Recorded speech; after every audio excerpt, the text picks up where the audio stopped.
এই মনোরম পরিবেশে আমার একটা কবিতা বলতে ইচ্ছে হচ্ছে। পথে ঘাটে নেই কেউ এপার ওপার, পথে ঘাটে নেই কেউ এপার ওপার, কে জানি লোকজন সব ওই আগানে বাগানে মেরে বেড়াচ্ছে তাদের গাড়। যাক, একটা চুমু দেওয়ার জন্য তোকে আমি দিচ্ছি। ও কবি ভাই, শোনো শোনো, একটা প্রেমের কবিতা শুনে যাও দিনে। তুমি কবিতা শুনবা? তাহলে শোনো। বন্ধ কর তোর এই গাড়ের পাকামো, না হলে তুই শিখে যাবি তোর ওইটা ঝাঁকানো।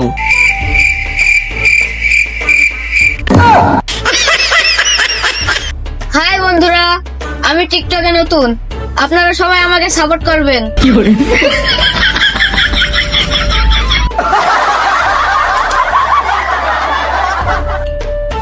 ও কবি ভাই, একটা কবিতা শুনে দাও দিনে, তোমার কবিতা দিয়ে একটা টিকটক করে।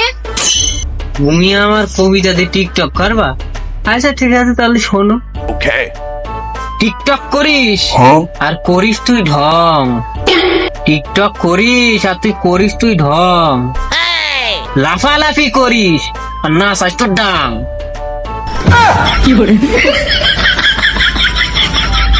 কি একেবারে কবি কবি কবি ভাব না, ছন্দের অভাব। তুমি টিকটকার না আমার চুল, তোর বাপ মা তো জন্ম দিয়েই করেছে ভুল।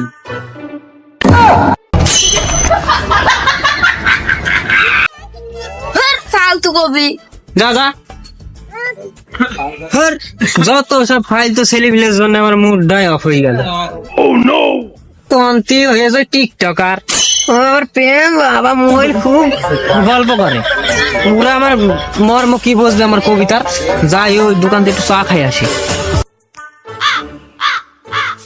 ও দোকানদার ভাই, একটা চা দাও দিনই, সকাল সকাল ছেলেপিলে মেজাজ দেয় গরম করে দিয়েছে। বসো ভাই, দিচ্ছি। আচ্ছা আচ্ছা ভাই, হ্যাঁ, সকাল সকাল তোমার মেজাজ ডাটাম গরম কেন? আর বুঝলো না ভাই, এই এক টিকটকার আছে, সে আমার এই কবিতার মর্ম কিভাবে বোঝো। আর ওই সেই সেই সেই ওর নাম মনে হচ্ছে না, সে ফোনে কথা বলে সারাদিন করতে আছে। ওরা আমার এই কবিতার মর্ম কিভাবে বুঝবে? আরে ভাই, ওই ছেলে পিলের কথা বাদ দাও দিনি, গরমে আসলে একটা চা বানিয়ে দিচ্ছি, চাটা খাও, খাই একটু ঠান্ডা হোক।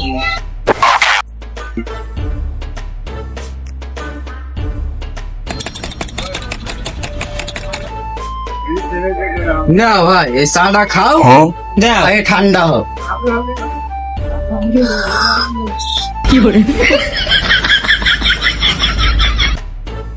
তোমার এই চা খাইয়ে ভাই আমার একটা কবিতা বলতে মন বলছে তোমার। হ্যাঁ, কবিতা শোনাও, তোমার কবিতা আমি শুনি। ছাগলে খায় ঘাস আর গরুতে খায় খড়, আর তুমি যে চা বানিয়েছো তাতে মরতে মন বলছে তোমার গাড়।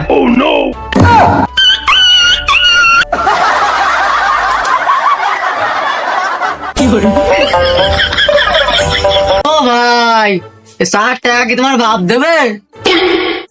এই কথায় কথায় তুলবি নে বাপ, নাহলে দেব তোর উদুম বাদাম ঠাপ। আর বাড়ি রয়েছে অনেক কাজ, হয়নি এখনো সারা। আর তুমি যে চা খাওয়াইলে, তা চার দাম না নিয়ে নে আমার বাড়া।